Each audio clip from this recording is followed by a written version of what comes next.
This spike protein doesn't stay just in the deltoid. The spike circulates in your blood. It lands in multiple organs in the body. And you know what happens?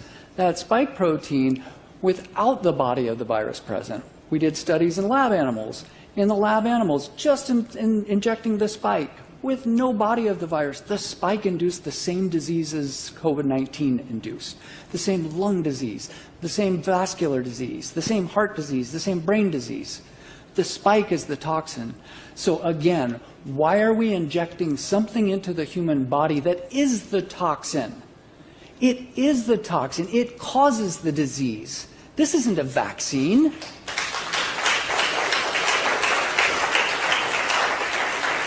Okay, so we know that the virus, everybody's heard about this ACE2 receptor. Here's an example. So on the left-hand side, this is one of the cells that lines your blood vessels. I'll show you a chart in a minute where we have ACE2 receptors. So on the left-hand side, you see kind of in the corner of that upper grid and the bottom grid, these nice smooth lines. On the right-hand side, this is what the spike protein, just the spike alone from the vaccine, is doing to the mitochondria of your cells. That's the engine of your cells. That's what gives you energy, the power of your cells. Compare the left, the smooth, nice, put together. Compare the right, blown apart, fragmented. That's from the vaccine, not from the virus, from the vaccine. Okay, so here's the human body. You can see the plethora of sites where we have ACE2 receptors.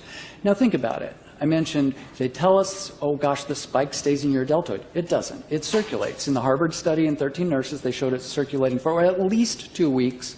A lot of people lack something called mRNAs, an enzyme that breaks down the RNA. So it may be circulating for even longer. Now you hear, well gosh, they died, just so long after the shot. So, it was 2 weeks, 3 weeks, Hank Aaron, whoever. You know what? That spike's circulating. They tried to pull the wool over our eyes and say, well, it couldn't have been the shot. We're too far out. Not if the toxin's still circulating. Not if the toxin's still circulating. The spike is the toxin. Damage to the lungs, like I mentioned. On the left-hand side, healthy lung tissue. Nice spaced out. See, this is what pathologists do. We look at all these cells all day long. It's kind of fun. We're nerds this way. On the right-hand side, see how much more purple and blue that is? That's all inflammation. Why? ACE2 receptors in that lung, spike binding to it, inflammatory response, immune system attacking your own body, disease from the spike, disease from your own clot shot, investigational vaccine. They keep lying to the American public by calling it a vaccine. They keep taking the word investigational off. It's what they call it in the emergency authorization. They keep not calling it what it is, investigational, an experiment on humanity. And that's what they're doing, and I'm showing you why. Spike is a toxin, crosses the blood-brain barrier. Kind of like my brain cells to be where they are and not be blown apart, right? So why in the world would we put a toxin into the human body that's going to disrupt the blood vessels in your brain, allow the spike in there, it'll cause inflammation? The brain fog you hear about from the COVID patients, guess what? You hear about it in the post-vaccinated damaged individuals as well.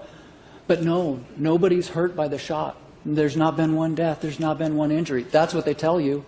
It's a lie. And this is science. Okay, here we go. That's all the blue on top. Those are brain cells. All the blue doesn't belong there. That's inflammation from the spike. What about the kiddos? Heart inflammation. Guess what? Lots of ACE2 receptors in the heart. Here you can see on the left-hand side, see those blue arrows around the white? That's inflammation in the heart. That's not normal. That's after a shot. That's a spike protein landing there. That's your immune system attacking your own tissues. See on the right, that's the red arrows. That's the pericardium, the sac that surrounds your heart. That's inflammation. That doesn't belong there. Once you have heart damage, the heart does not heal itself. Okay, left-hand side, all the blue dots, inflammation. See that gray in the middle? That's early scarring. Guess what? Once a heart cell is damaged, it's damaged forever. It doesn't replace itself with another heart cell. It replaces itself with a scar. So you tell me you want to give a 12-year-old, a 5-year-old, a 13-year-old, an 18-year-old a shot, and we see about a 200 times increase in myocarditis in our society right now. That's a good idea. Let's give a kid a toxin, ruin his heart for life. Stop and think about what we're doing. Insanity. We need to stop the insanity immediately. This is over. Game over. This is no longer good science. This is a poisonous attack on our population, and it needs to stop now.